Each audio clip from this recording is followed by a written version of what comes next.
The Barbican, a cultural fortress in London, has a name that resonates with its historical purpose.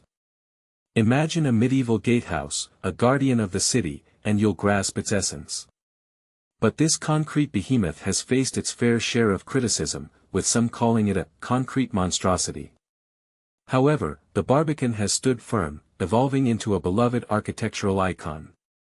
Its journey began with a 20-year construction, culminating in 1982 with the opening of the Barbican Arts Centre.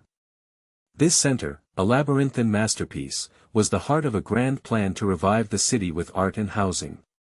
But here's the catch: finding the Arts Centre was a labyrinthine task itself. Visitors had to follow a yellow line, a desperate measure to guide the lost souls through the concrete maze. And the challenges didn't end there. The complex, now Grade 2 listed, faced leaks, crumbling walls, and accessibility woes. Its intricate layout, once a novel attraction, became a perpetual headache. And this is where it gets controversial. In the 1990s, a redesign aimed to soften the concrete's harshness with pointillist stippling and gilded statues. Yet, this was met with scorn by the original architects, who likened it to lipstick on a gorilla. Fast forward to today, and the Barbican is preparing for a grand makeover. A multi-million-pound renovation will address its aging woes, but the approach is cautious. The focus is on preservation, decarbonization, and future-proofing, ensuring the Barbican remains true to its original design.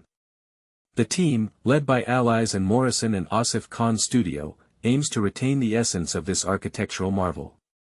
However, a potential threat looms.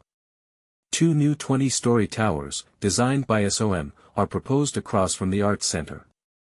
These colossal structures, likened to corpulent bouncers, have sparked opposition. Critics argue that the Barbican's iconic status and architectural integrity must be respected.